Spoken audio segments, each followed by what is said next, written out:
Bye students, आइए दूसरा point देखते हैं हम लोग हैं। इसके पहले वीडियो में आप लोगों को बताया गया वेब क्रिपलिंग के बारे में। अब हम यहाँ पे जान रहे हैं या समझने जा रहे हैं कि वेब बकलिंग क्या होता है। बकलिंग शब्द का प्रयोग कॉलम में किया जाता है। आप भली बात जानते हैं कि स्तंभ में बकलिंग एक जो है प्रभाव होता है, उस प्रभाव से हमेशा स्तंभ को बचाना चाहिए। यानी हमें किसी भी अवस्था में स्तंभ पर इतना भार नहीं डालना चाहिए कि उसमें बकलिंग हो जाए। तो बकलिंग मतलब क्या है ना। और आपने बकलिंग, लोड, बकलिंग प्रक्रिया, ये सब चीज़ों के बारे में पढ़ा है और उसी पॉइंट पर हम यहाँ पे चर्चा करने जा रहे हैं। आइए, जैसे बताया मैंने आपको, ये बीम का आइसोमेट्रिक व्यू है, क्लियर। और मैंने बताया कि बीम में दो पार्ट हैं, एक फ्लैंज है, दूसरा फ्लैंज है, निचला बीच का हिस्सा का वेब है।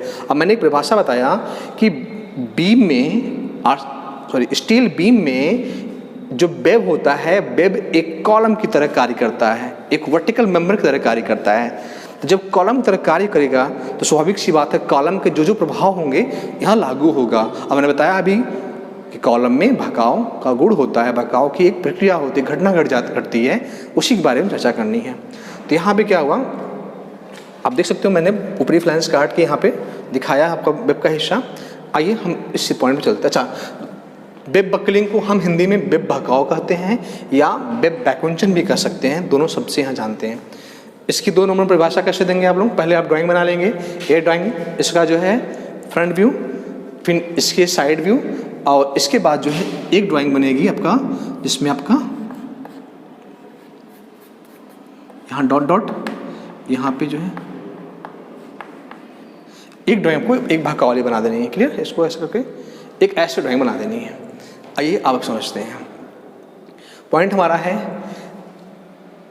एक आरसीसी बीम में जब लोडिंग किया जाता है, आरसीसी बीम नहीं, स्टील बीम में जब लोडिंग किया जाता है, लोडिंग के दौरान यहाँ वेब जो होता है एक वर्टिकल मेंबर की तरह से कार्य करता है और वह जो है ऊपरी फ्लैंज से भार को निचली फ्लैंज तक ट्रांसफ़र करता है, स्थानांतरण करता है। स्थानांतरण के दौरान वेब पर यानी इतना लोड नहीं आना चाहिए, इतना भार नहीं आना चाहिए कि वह उसके भकाव भार से ज़्यादा हो।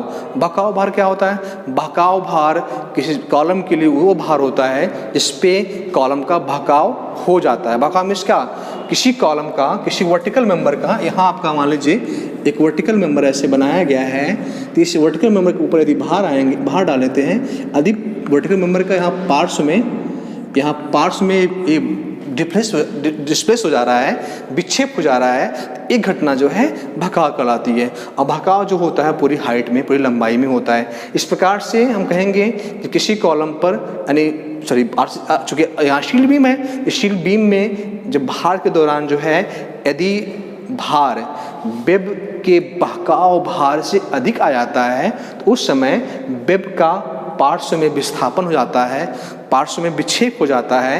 यह घटना जो है वेब बकलिंग यानी वेब भकाव कहलाती है। इस तरह से हमारा ये जो घटना घटी, ये हमारा क्या हुआ, बकलिंग। तो बकलिंग और क्रिपलिंग में बस मामूली सा अंतर है। क्रिपलिंग जो होता है वो थोड़े से पार्ट में होता है और बकलिंग जो होता है पूरी हाइट में होता है ना। बकलिंग पूरा भाग जाता है और क्रिपलिंग जो है थोड़े से पार्ट्स में होता है। तो क्रिपलिंग का वीडियो पिछला था, ये हमारा बकलिंग का वीडियो हो गया।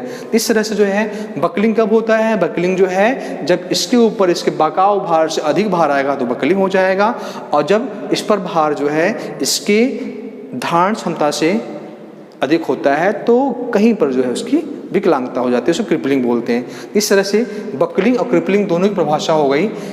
तो परिभाषा देकर डायग्राम बना के समझाना 2 नंबर का प्रश्न रहेगा। ठीक है, अब जो है हम लोग इसका डेरिवेशन करेंगे। तो डेरिवेशन करके जो है जब यदि समझाना चाहते हैं, समझाएंगे तो वो 5 नंबर का प्रश्न रहेगा, जिसको अगली वीडियो में देखेंगे। धन्यवाद।